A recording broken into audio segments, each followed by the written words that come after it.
Bienvenue sur Live Sport. Aujourd'hui, nous parlerons des dossiers de Mavididi. Nous parlerons des nouvelles actuelles des binationaux congolais. Stéphane Mavididi, c'était un attaquant de Leicester City âgé de 27 ans qui a commencé avec la sélection de la RDC. C'est l'un des plus longs feuilletons du staff de Sébastien Desabre.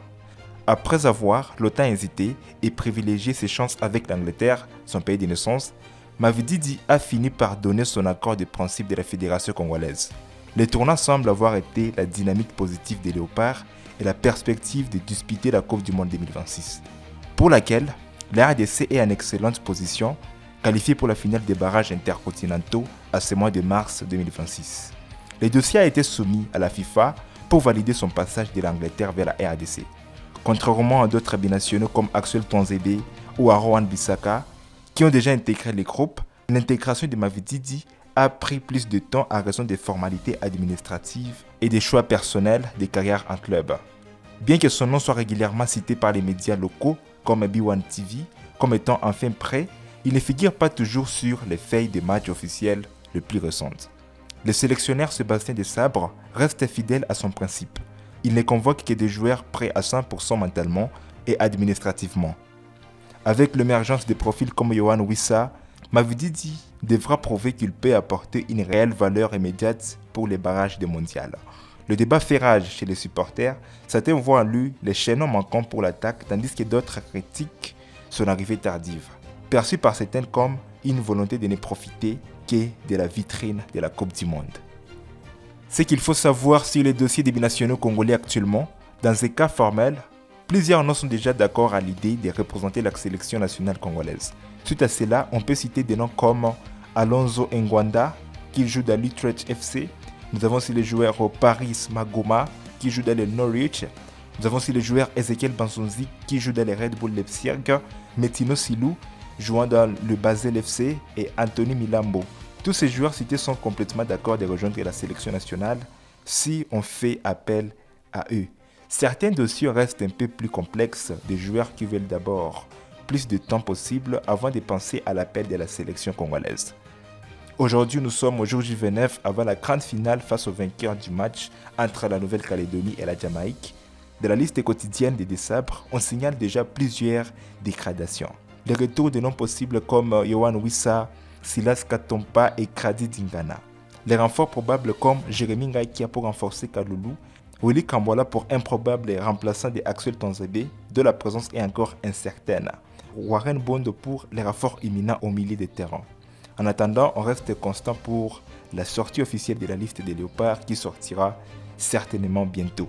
Et par rapport au joueur Jérémy Ngaïkia c'est un latéral droit de Watford FC. Il a officiellement franchi les pas pour représenter la RDC. Il fut appelé pour la première fois par le sélectionneur Sébastien Desabre au mois de mars 2025. Pour pallier le forfait sur le blessure d'Axel Tonzebe lors des éliminations de la Coupe du Monde 2026. Jérémy Ngaïkia est né à Londres et formé à West Ham. Il est aussi binational, comme il n'avait jamais porté les maillots de l'équipe nationale d'Angleterre sans intégration administrative. En février 2026, il était considéré comme un renfort de poids pour stabiliser les couloirs droits de la défense congolaise. Un poste très concurrentiel avec des joueurs comme Gédéon Kaloulou. Il évolue toujours à FC Watford où il est joueur régulier. Un défenseur moderne, solide dans les duels, avec la capacité d'apporter un vrai plus offensif par ses montées. Concernant son expérience, le joueur Jérémy Ngaïkia, il joue en Prima Liga, mais aussi il joue dans le Championship. Il apporte une rigueur tactique précieuse à la tanière. Sa présence renforce la stratégie de Sébastien Desabre, consistant à attirer les binationaux performants pour bâtir une équipe compétitive en vue du Mondial 2026. Le 27 février 2026, il a inscrit un but spectaculaire de l'extérieur pour offrir une victoire à Watford contre le Bristol City, d'où le score final était de 2-1. Après avoir manqué quelques matchs en février, à raison des légers problèmes au genou, il a fait son retour à l'entraînement collectif le 26 février 2026. Et par rapport aux statistiques du joueur Jérémy Ngaïkia pour cette saison 2025-2026, il a déjà joué 30 matchs, lui il a inscrit 3 buts et 4 passes décisives. Il a signé une extension de contrat de 3 ans à mai 2024, le Lyon en club jusqu'en juin 2027, avec option d'une année supplémentaire sur le club. Roméo Lavia, c'est un joueur congolais, né le 6 janvier 2024. C'était milieu de terrain international belge, évoluant actuellement au Chelsea. Après une longue période d'absence due à des blessures répétées, il vient de faire son retour à la compétition en mars. Le 1er mars 2026, Lavia a disputé ses premières minutes de l'année civile lors d'un derby contre Arsenal. Malgré une entrée de seulement 15 minutes, il est impressionné par sa qualité technique et a même établi un record statistique interne au club pour cette saison.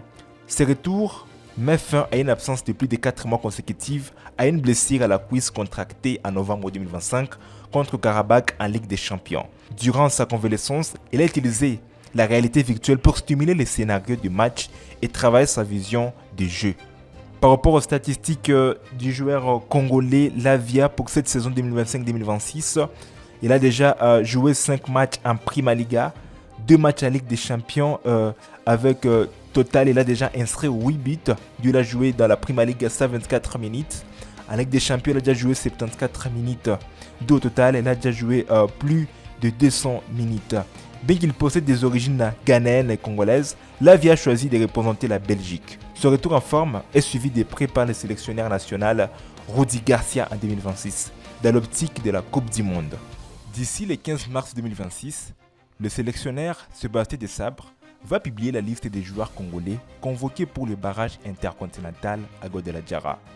Le technicien français Sébastien Desabre a un seul objectif durant cette première trêve de l'année 2026. C'est de qualifier les Léopards de la RDC à la Coupe du Monde 2026. Ce mois de mars est crucial pour les Léopards qui seront au Mexique, à Guadalajara, pour jouer la finale du barrage intercontinental face au vainqueur du match qui aura lieu entre la Nouvelle-Calédonie et le Jamaïque, c'est 31 mars 2026. Mathieu Epolo, le gardien du Standard de Liège, a repris l'entraînement après une blessure et sera opérationnel pour le rassemblement international de ce mois de mars. Plusieurs internationaux congolais se sont illustrés le week-end dernier, notamment nous avons les joueurs Simon Banza, Nesken Kebano, Jérémy Ngakia, Akolo et Pouloulou, tous buteurs avec leurs clubs respectifs. Le bilan complet du mercato de Léopard à l'étranger a été finalisé, confirmant le nouveau point de chute des cadres de l'équipe. Mathieu Epolo s'est imposé comme le gardien numéro 1 du club liégeois au cours de la saison 2025-2026, montrant une maturité croissante. Il a signé une prolongation de contrat en octobre 2025, les liant au club sur le long terme. Mesurant environ 1,89 m, il attire l'intérêt de plusieurs clubs en Ligue 1 et à Bundesliga. Merci de nous avoir suivis jusqu'à la fin. Restez connectés jusqu'à la prochaine vidéo.